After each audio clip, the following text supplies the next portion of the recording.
rise up, brothers and sisters, boys and girls, kings and queens, friends, frenemies, and your agents. My name is Brother Marley. This is the Gambit One channel, and I'd like to welcome you because we are talking about moving over to West Africa. You know, we've had a lot of conversations about everything else other than moving to West Africa. But we're going to get back down to the nitty gritty, the reason why you're here. This video, I'm thinking, is going to be very popular in the future. Because the way the world is moving, the decline in lifestyle in Europe and in the Americas, the increase in surveillance and oversight in Europe and in America, in Canada, and so on and so forth, everywhere else, is going to mean that coming over to West Africa becomes more and more of a attractive idea. So, this is for you people, right? It's now 2024, and welcome to 2030 or whatever it is that you're looking. The first part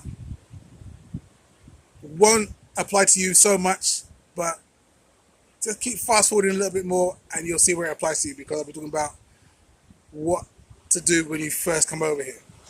Yeah, if you see up here, I put a little red dot, a little red square saying 2030. You know, this is the point where I've moved on to the next thing where you should come in and listen.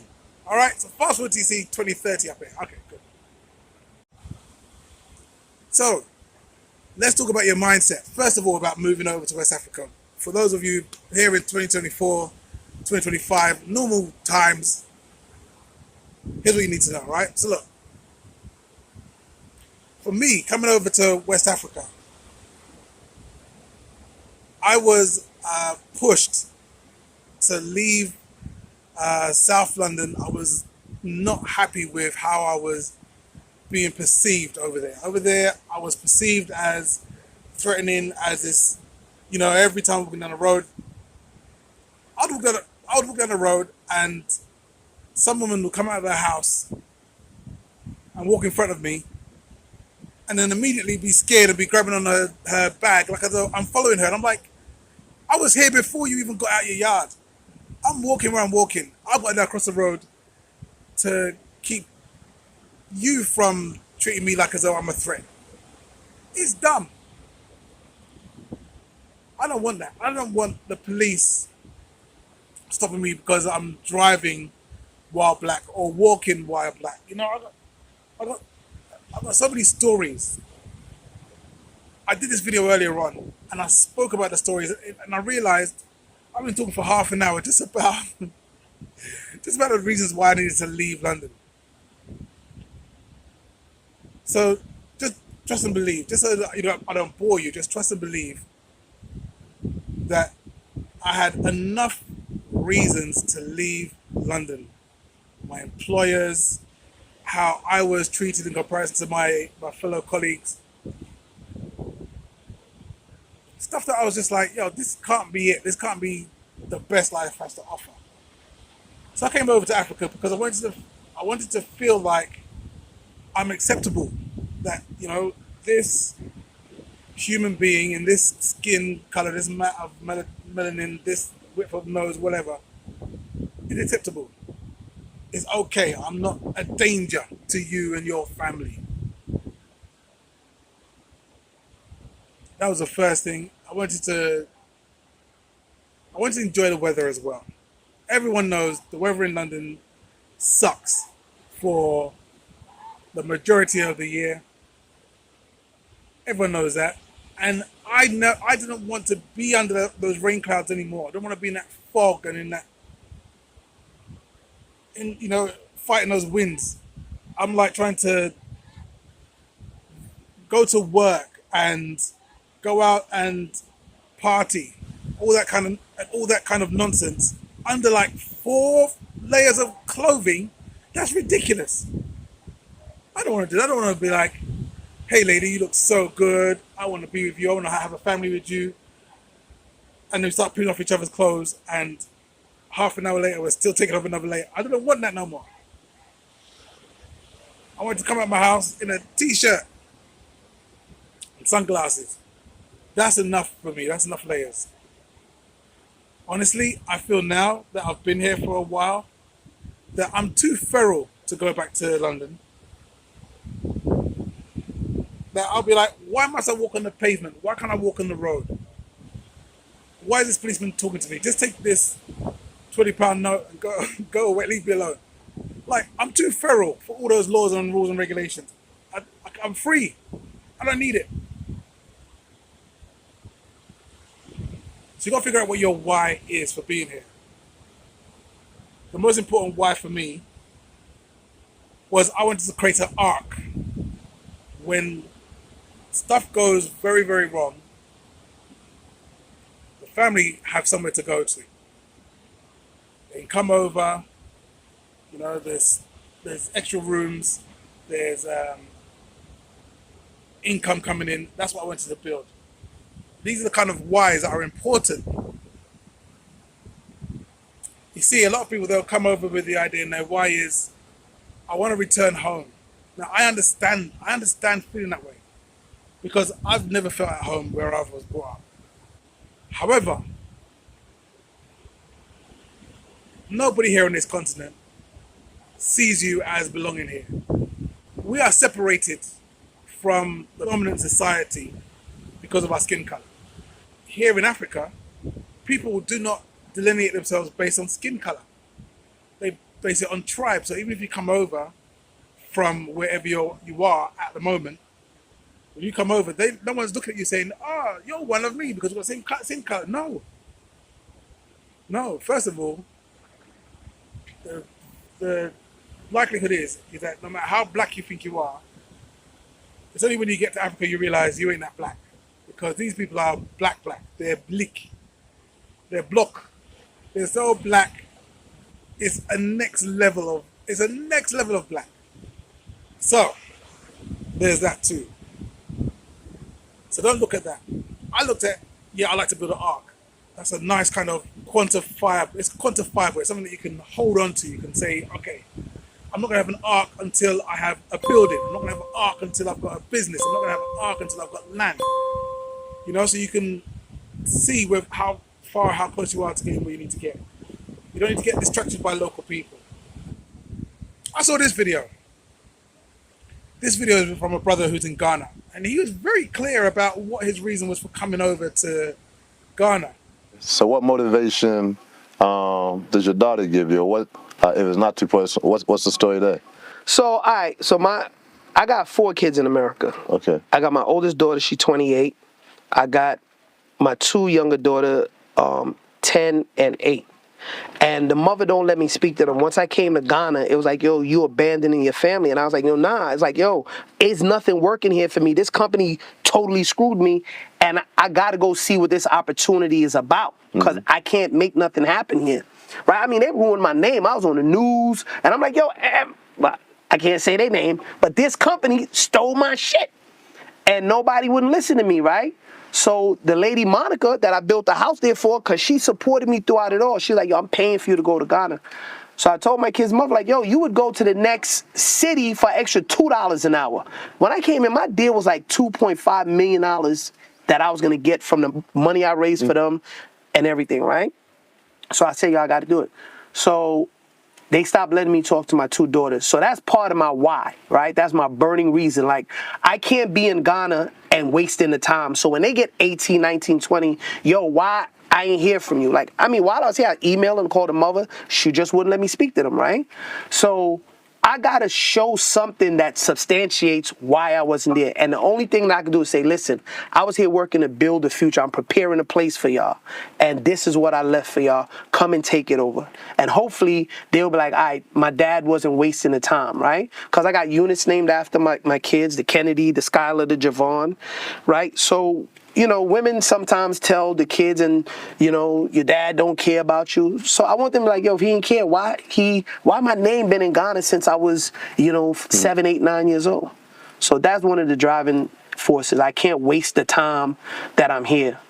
And it's very similar to mine. He, like me, wasn't seeing his 2 daughters. For me, it's my 2 sons.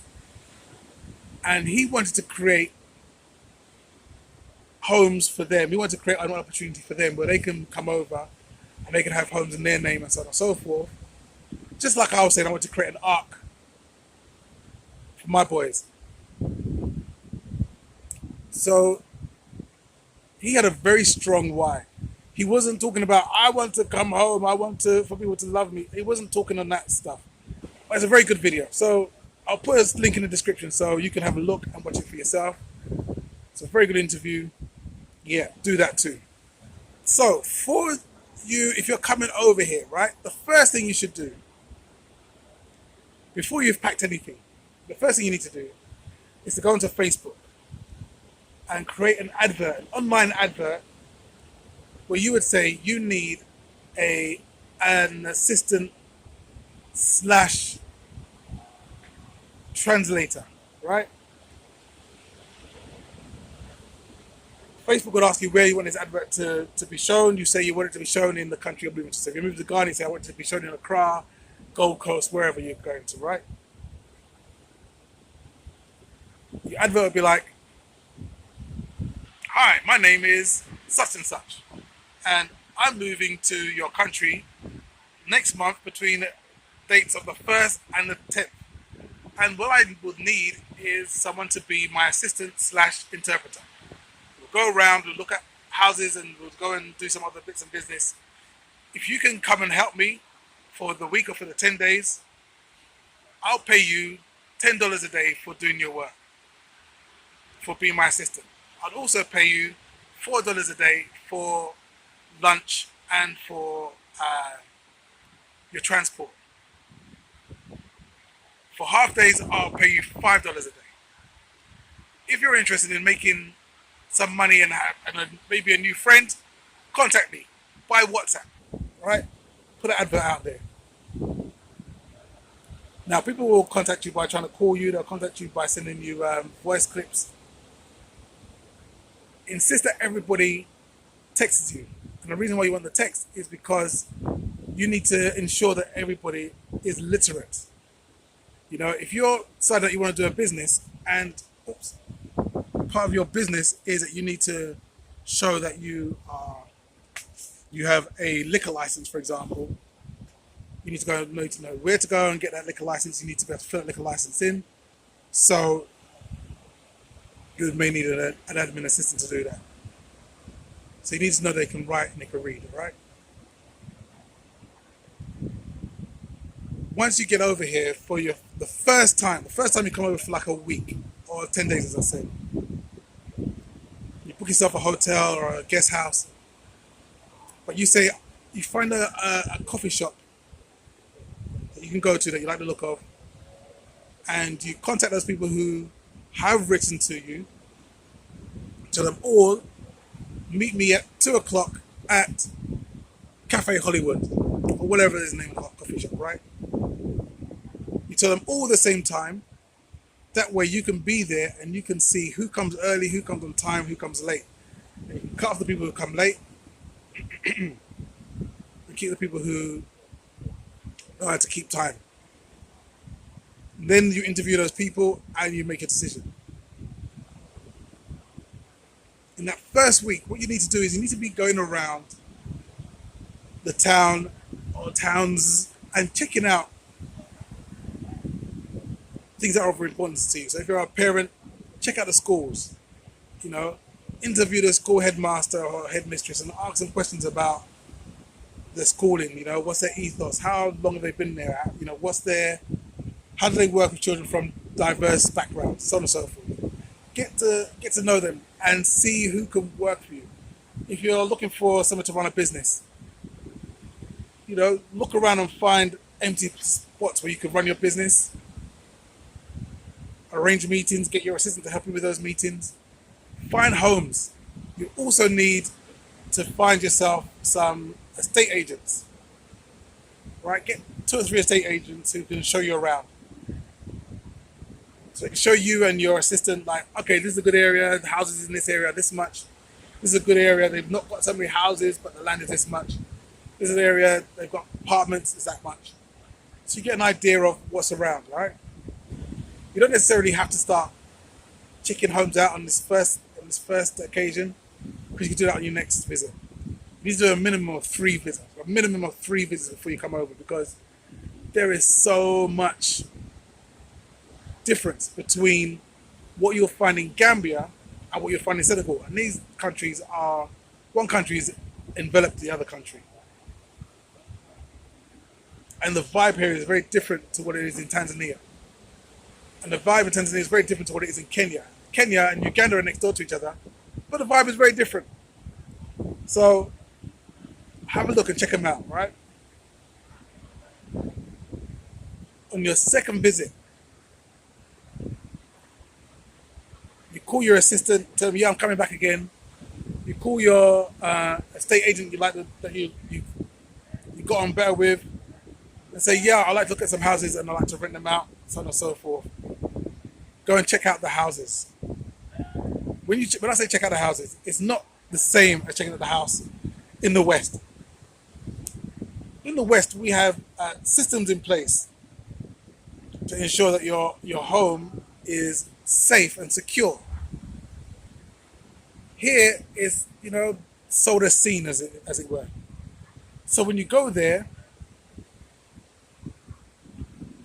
my advice would be to go in the rainy season. I don't know whether you could actually I don't know how possible that is. If that is possible, then definitely go in the rainy season. If you go in the rainy season, you can see, like, are the windows waterproof, or is water coming through under the windows, or around the side, or through the panes? I've been in a house where the wind blew and the glass blew through, and I had rain on my face. It was not good, but I've had that happen before.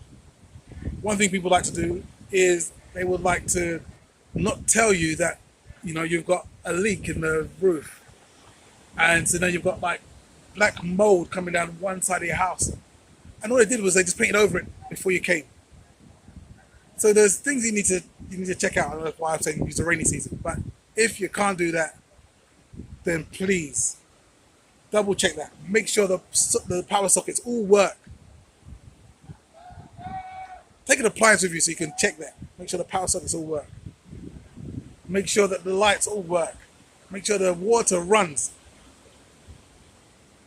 Do that and make sure you've got a house that is up to par, that does what it's supposed to do. And if it doesn't, and someone tells you, well, don't worry about it, I'll fix it, just pay the deposit, or pay your first couple months rent or whatever, pay the rent up front, I'll get that done. No, thank you. Don't do that. Don't agree to that. My suggestion would be to say, well, how about if you give me a discount and I use that discount to fix these things? Put it the other way around. Because I told you, just because I'm giving you some good advice, all right? Okay. So now that's the first steps into coming over to Africa to move over. I'm going to do a lot more videos on this subject, on what it takes to move over to Africa. So feel free to subscribe if you want to. Subscribe, like the video so other people can see. Share it with your friends and family so they can know. Wagwan. And we can push this out so more people know about it. All right, I think that's about it. I think that's all we got to say about it. Okay, so look. I will see you soon. I look forward to us being able to sit down in the banter bar. I got your chairs ready for you. All right, I'll make sure I get some coffees and stuff. We'll sit down, we'll chop it up, we'll chat, we'll figure out what your next steps are. It's going to be great. Until then, this is your brother Mali. Wishing you peace. Take care of yourself. Bye.